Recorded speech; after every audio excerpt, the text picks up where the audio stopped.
Hello.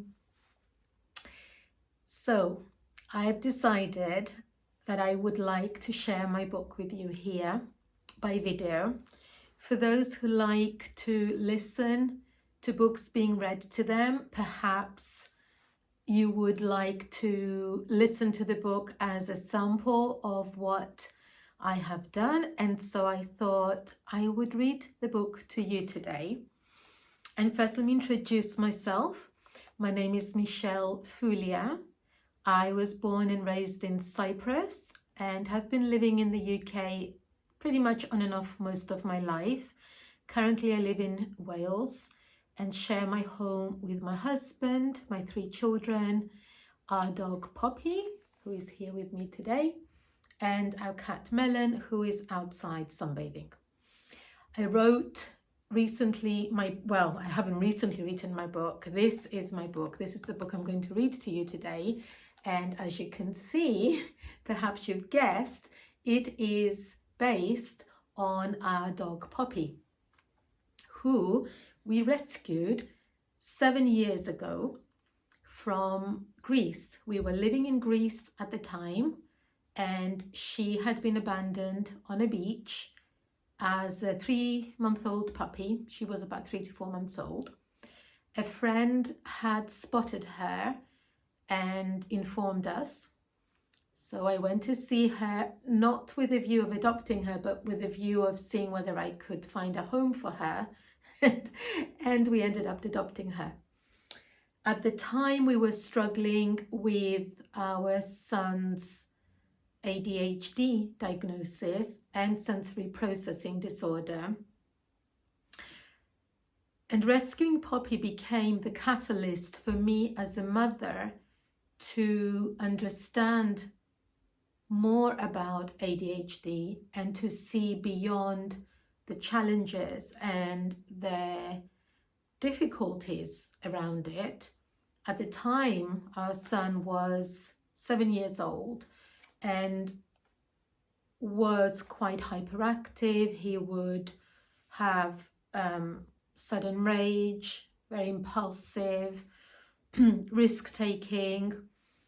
And I was so focused on those issues that I was missing all the beautiful aspects of his personality, of his beautiful heart, of his compassion, his kindness, his depth of thinking and feeling. And at the time of rescuing Poppy, everything seemed to happen at the same time for me to also see what I'd been missing all along. Ironically, years later, I realized I have ADHD, and this has helped me understand even further. It turns out now that all 3 of my children have it too. So it's taken 7 years for the book to go from idea to a book that I'm holding in my hands. And that's because of my ADHD, because of the procrastinating, because of the fear of getting it wrong, because of the fear of it not being loved or accepted, because of all the complexities of hiring proofreaders and editors and designers and making it happen. But what led me to finally do it, to finally push to get it done, was visiting a friend's therapy farm in North Wales and seeing her vision to create a place where children and their parents could go without any criteria to fulfill, to just go and be with the animals and be helped by them. And as it happened, our son spent a lot of time on this farm walking alpacas, helping feed chickens and ducks, and helping with the alpacas too. So seeing all this made me want to create something that could raise money for the farm. And so eventually in September, on the 11th of September 2022 was the 7-year anniversary of rescuing Poppy. And that was the day that I launched Poppy's Miracle. So before I read you the story, I just want to explain that it is deliberately been designed with neurodiverse and neurodivergent children in mind. It is very simply designed. The illustrations were created by a very, very talented artist called Amanda Meaden, and who's also the parent of neurodivergent children.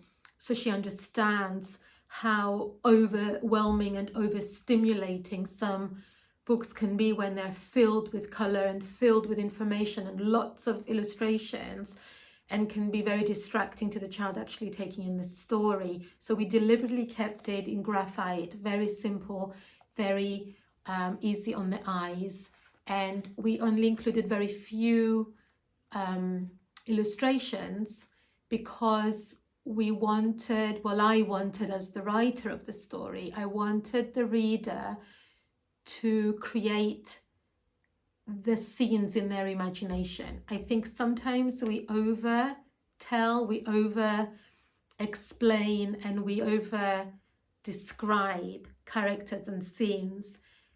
Neurodivergent people are very good at imagining and creating these scenes in their heads, and I wanted this book to appeal to children of all backgrounds and places, and so I decided to keep it really simple deliberately so that each child makes this their own. So each child uses the words to transport themselves into how they imagine the characters to look and the scenes to be. Obviously, there are some descriptions, but I deliberately kept them as minimum as I could and tried to stay connected to the story and the message that I wanted to give through the story. What else do I need to tell you? Oh, very important. It's written in dyslexia-friendly font. Don't know if that's how visible that is. I'm going to try and just get quite close to the camera. Can you see? I don't know if you can see, but hopefully you can. So it's in dyslexia-friendly font.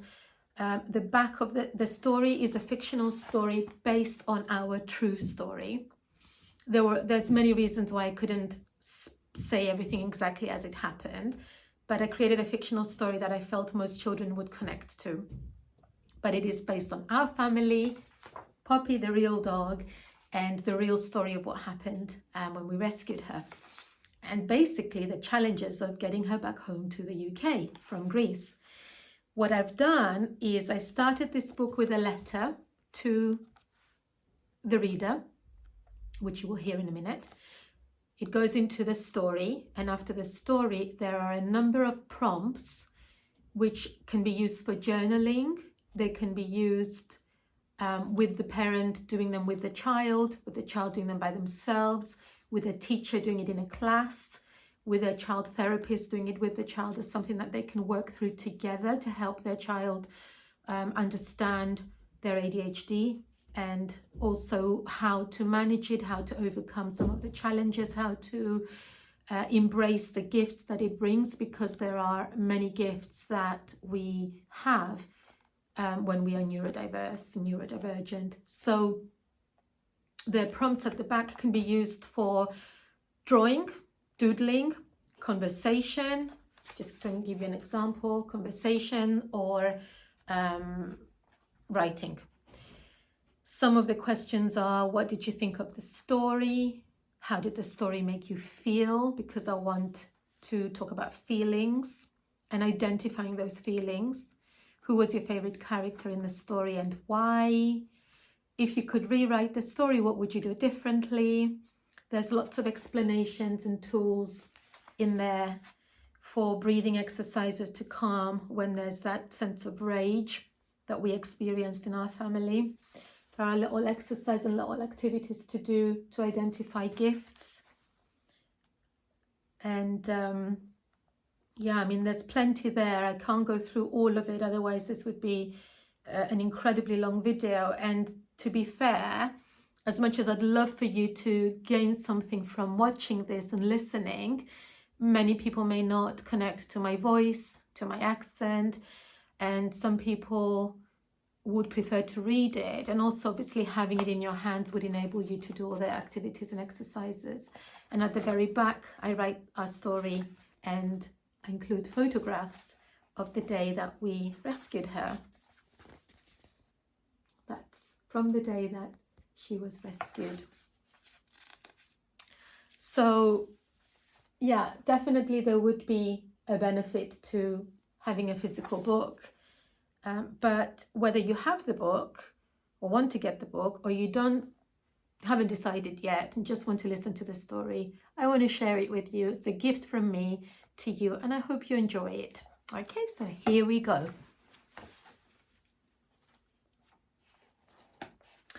We'll start with the letter, which is the introduction.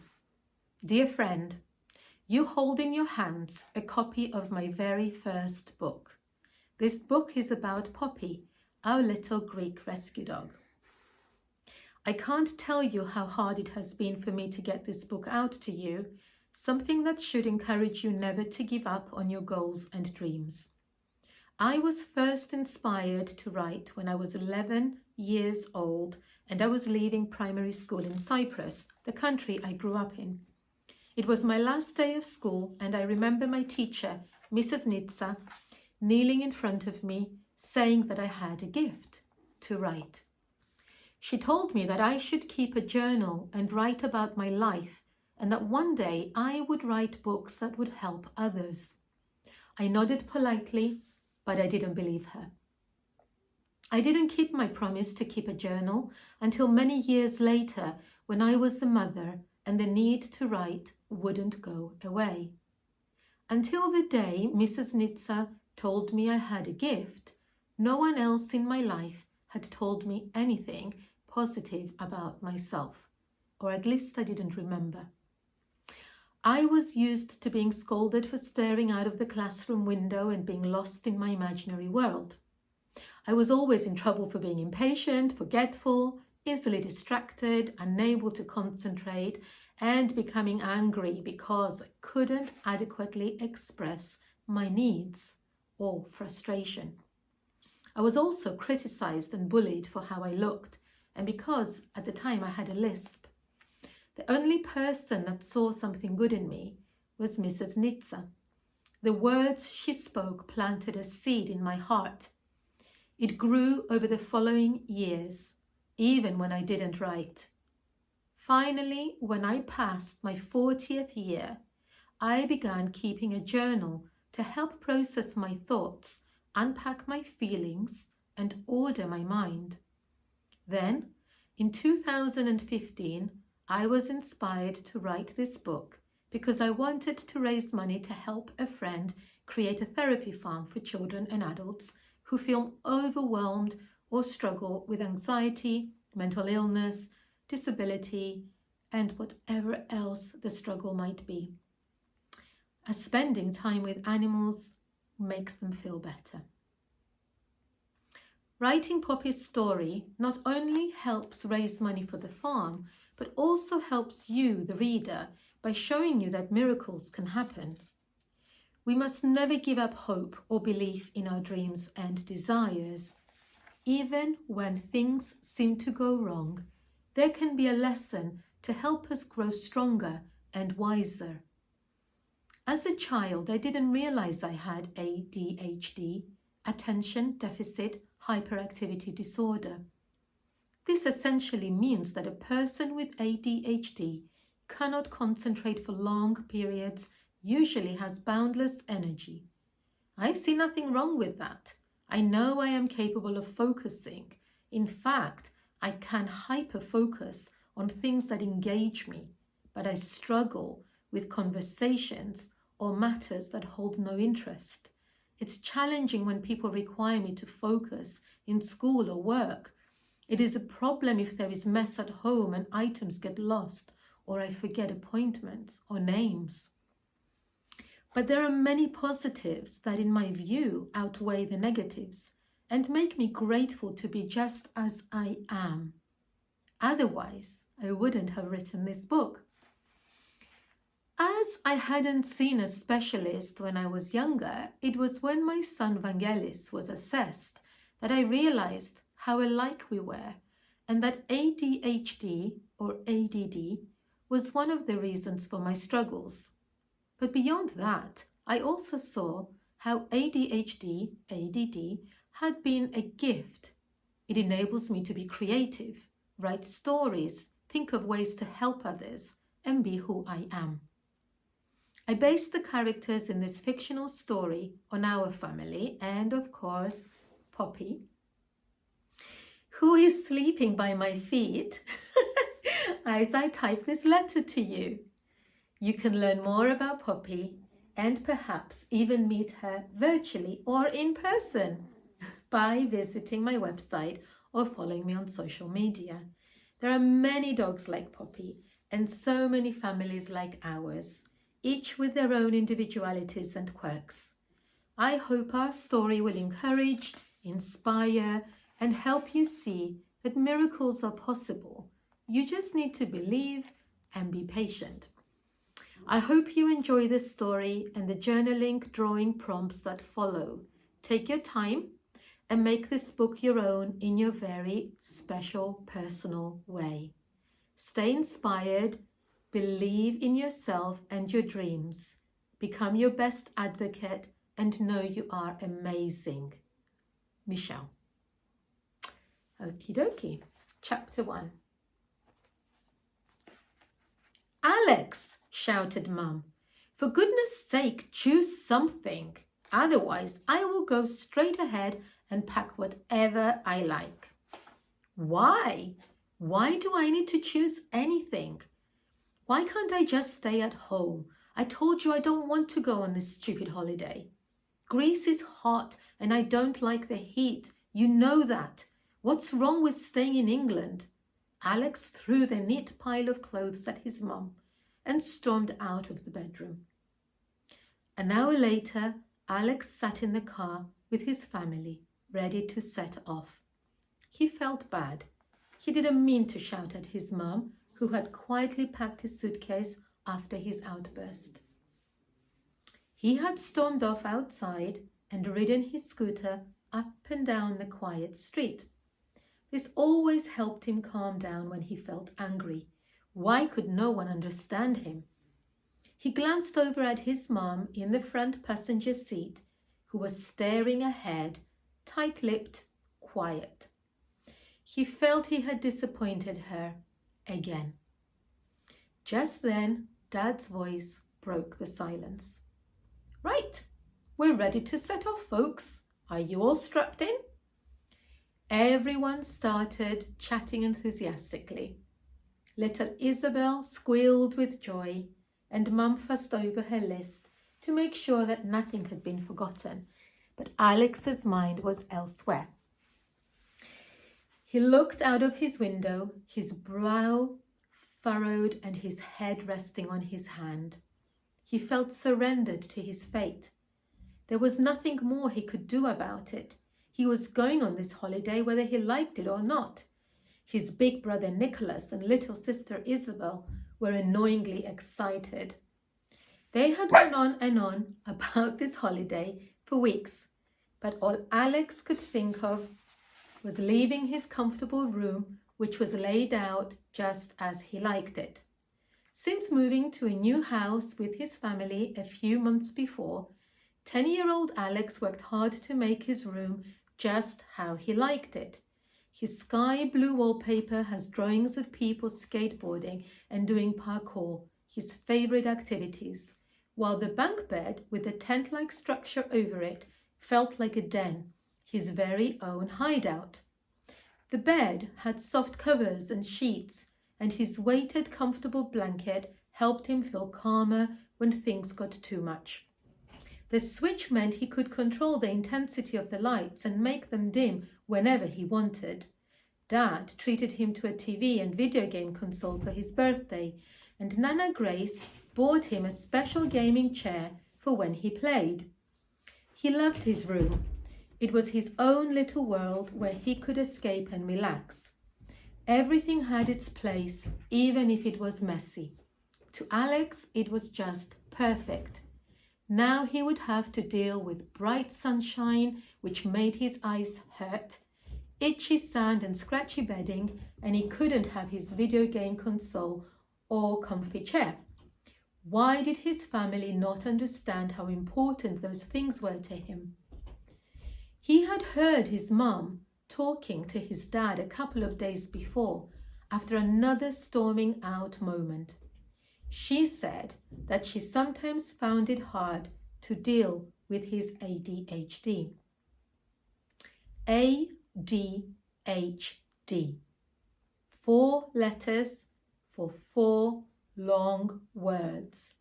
Attention Deficit Hyperactivity Disorder. Alex hated these words. He hated these letters. He felt like someone had a huge sticker and plonked it straight on his forehead, like the only thing that defined him was his disorder. It seemed to explain how he struggled to sit still for long periods, concentrate on more than one thing at a time, or pay attention to instructions. He also disliked the feeling of labels, certain fabrics, loud noises, bright lights, and even some foods that felt strange in his mouth. The word disorder made him feel like there was something wrong with him, that he was different, that he wasn't normal or in order. His thoughts jumped around his head while his eyes watched the passing cars full of different types of people, the tree-lined streets, the ugly grey bridges, and the seemingly endless motorway. Finally, the car came to a stop at traffic lights. Alex glanced out of the window and across the road to a park on the other side. In the distance, he could see a group of school children shouting and jumping about excitedly. He squinted his eyes to get a better look. It didn't take long for him to see why there was much apparent excitement. A fight had broken out and the children were encouraging the two opponents against each other. A lump formed in Alex's throat and tears stung his eyes. He knew how that felt. His eyes scanned the park and pavement. People were going about their business like nothing was happening. No one wanted to get involved. His shoulders slumped and his gaze dropped, saddened by the whole situation. Suddenly, a faint smile appeared on his face. If there was anything good about this stupid holiday, it was that he was going to be away from Jason, the school bully, for 2 weeks. 2 weeks of not getting up in the morning with knots in his tummy. 2 weeks of not giving up his lunch money to Jason and going hungry. 2 weeks of not having to carry the shame of being unable to tell anyone. He settled back in his seat. Maybe this holiday isn't such a bad idea after all, he thought as he popped on his headphones and pressed play on his phone. Little did Alex know what lay ahead for him and the whole family.